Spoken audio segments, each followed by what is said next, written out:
That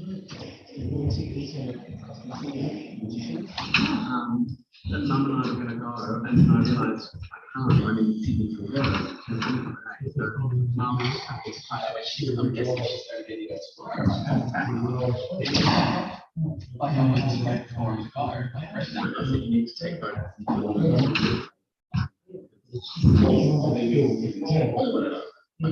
And my friend Helen's also growing up. I think that's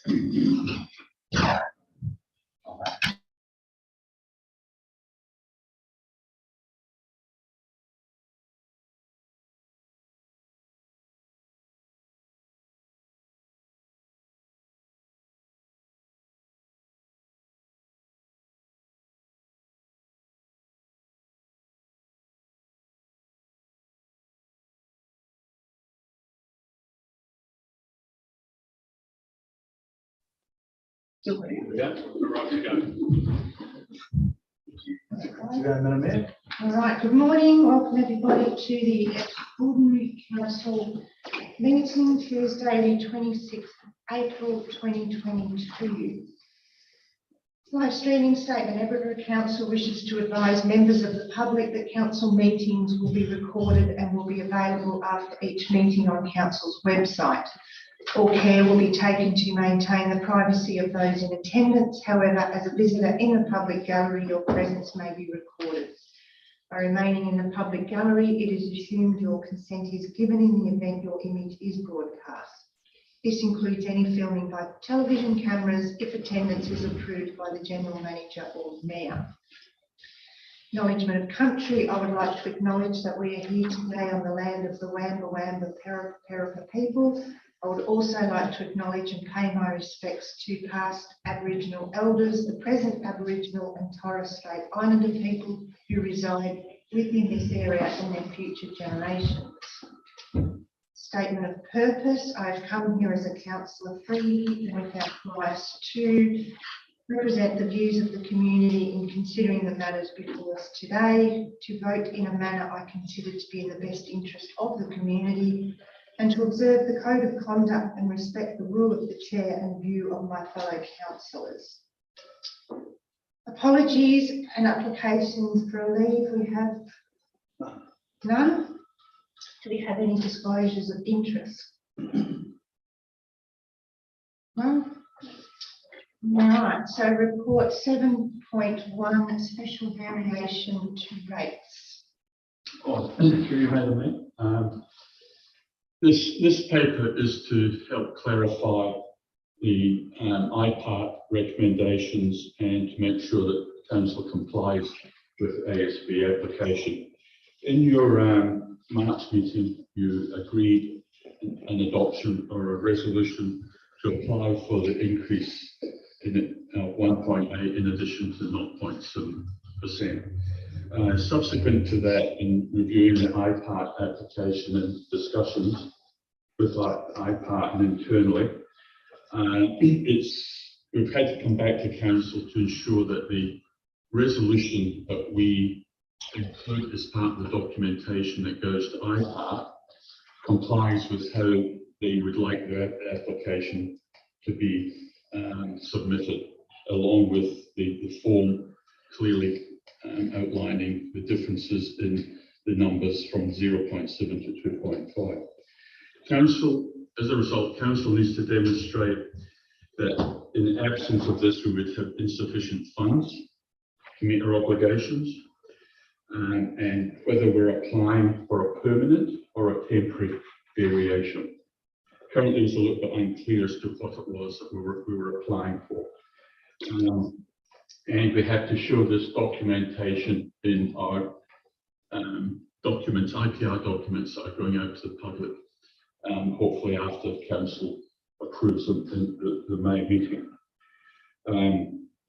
So before you today is a description on that process, and also a revised recommendation, which I now know meets the IPART requirements. So that's the background to that. Greg, does that summarise it? Through you, Madam Mayor, been in the picture, so it's not a disembodied voice again. The 0.7 that we were allocated by IPART, that would have gone into our rate base permanently. So when IPART sought to address the situation after the minister's letter to say that it should be 2.5, it was a double process, because we first thing which we resolved, which you as council resolved last meeting, was to apply the 1.8%. The second part of that equation we didn't address, which was, will that 1.8 add to the 0.7 and be permanent in the rate base? So that's what we're clarifying today, is to say that we wish to make sure that that 1.8 is not just for this year, but that it will be for the full length of the long-term financial plan. So that's the resolution you're making today, is say, yes, we're happy to add the 1.8 to make it 2.5, but we would also like that 2.5 not just to be this year, but to be permanently in our rate. Thank you. Questions, councillors? Questions? Councillor Cotton? I assume by the information that the burden of this increase will be taken up by the residential ratepayers, as they by the greatest percentage of the rates. It will be spread in proportion to the other rate schedule as per the revenue policy. Any other questions? Yes, I'm just curious, if we do apply this 2.5% as an ongoing rate increase, are we going to work on our budget at 0.7, and that way we still have the additional income funds as a surplus, as a saving in case we have projects that come up in the year that we previously have not budgeted for, and then we have funds to The answer to your question is that if you look at a long-term financial plan, you'll realise that it's currently showing deficits. So the difference in this will be reflected in that, and our deficit will reduce slightly. So we won't be setting aside separate funds. We'll actually be reducing a deficit, because it'll go into the general funds and help improve a bank balance, so to speak. So that's how it's done. And of course, this is stage one of financial sustainability, which will be further looked at in future next financial year. Probably that's that maybe. I think what Councillor Peterson is referring to is some discussions we've had around how do we move towards a more financially sustainable model, which is not seeing deficit budgets, but rather seeing surplus budgets in the future, which would then go towards doing those vital works that the community would expect us to do and to improve areas throughout the community. That's going to be picked up essentially, if you like. This is quite a quick attempt, but if you like, to set a benchmark around some budget repair. We've seen incredible increases in our depreciation in our income statement over the last few years, based on some very worthwhile delivery of capital projects such as Cressy Street, Waring Gardens, some major things that have helped to enhance the community. But our depreciation is increasing so much so that it's end up being, to deliver the services that the community expects, we have to go into deficit budget. A future opportunity will be when council adopts its community strategic plan, is putting out to the community the idea of a special rate variation that could be added to this to help us build and prepare for the future, and to deliver special projects that would be worthwhile and enhance the vision of council for the community. So there's two parts to this. One is this immediate response to IPART's 0.7 initial rate cap, which, as Mr. Briscoe Huff said just before, we're responding. We've already responded and said we'd like to have 2.5% as the rate cap for next financial year. Now, this is essentially saying we're also going to add to that and have it for future years into the future, and that will essentially achieve somewhat towards budget repair in reducing that, deficit amount on the bottom line. Councillor Foley, do you have a question? No other questions? Recommendation is there. Would somebody like to move the motion? Councillor Moore, do you have a seconder? Councillor Fawns? Councillor Moore, is there anything you'd like to say?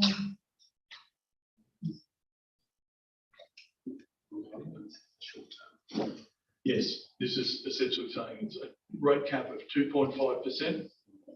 I'm going permanently. Is there anything you wanted to add? Councillor Fawns? To you, Madam Mayor, just that, second, I do support that the 0.7 was just ridiculous and that's where we should be at. And as the general manager said before, we really Nobody wish to speak against it? All those in favour? Aye. 7.2, everybody has submissions by review of domestic waste.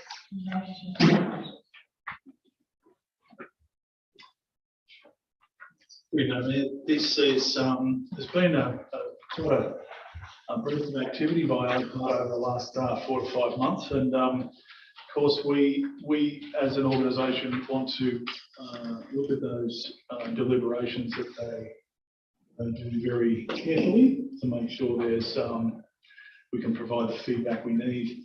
The Independent Pricing Regulatory Tribunal, which is what IPART is currently reviewing domestic waste management charges, which is essentially garbage charges and recycling charges levied by New South Wales local governments. In essence, they've released a report that proposes to do a number of things, including annually publishing a benchmark waste peg to assist councils in setting their domestic waste management charges. That would be not dissimilar to the rates peg.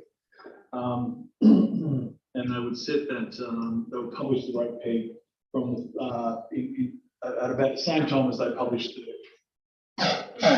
council rates peg. They would publish the waste peg to so that councils could get their numbers together in time for the 1st of July each year. Also be annually publishing a report on the extent to which councils' annual domestic waste management charges increase more than the benchmark waste peg. So there's a bit of an indication there that they would be potentially naming and shaming councils in Parliament, and recommending. They will also recommend the Office of Local Government publish pricing principles to guide councils on how they should recover those costs. So the RAMJO, the Riverina and Murray Joint Organisation, has got its collective minds together to develop essentially the basis of a submission back to IPART. The principles there are, and it's in the attachments to the report, principles there are one size does not fit all. There is very big differences in the charges, the costs levied around management of municipal waste and recycling and food and garden organics in metropolitan Sydney, between them and regional cities and then small councils. This would essentially my message to you, and the basis of the draft IPART submission from Edward River Council is that this is essentially one size fits all does not work for us. It would frustrate our ability and slow down our ability to deliver our waste strategy, which has already been adopted by the council, and therefore I would like to table this as the draft submission to the IPART, which is in attachment 2, and seek your endorsement to send it off. There's a deadline, should I just add, by the 29th of April, which is why it's coming up to this continuing. Thank you. Questions, councillor? Questions? Would somebody, recommendations there? Would somebody like to move the motion? Councillor Fawns, thank you. Second, Councillor Fogarty, thank you. Councillor Fawns, is there anything you'd like to add? I support the submission being made. Yeah, it's it's just so different out here than what it is in the regional metropolitan areas, and we need to be able to move forward with disposing of waste in the Frago. So, yeah. Councillor Dolan, if you wish to add something. Yeah, look, I'm happy to reiterate Councillor Thorn's recommendations, suggesting that I'm part out of their business. And that, you know, we are intelligent people and we know our own charges, we know our own costs, and we have to get a balance between those charges and costs. And congratulations to the GM on the submission that's been written, because it clearly identifies each of those articles. Thank you, councillor Foggy and councillor Thorns. I like to ask the question. I'm assuming it's a no, but I'm guessing there's no one wishes to speak against it. So all those in favour? Carried. Well done and well said.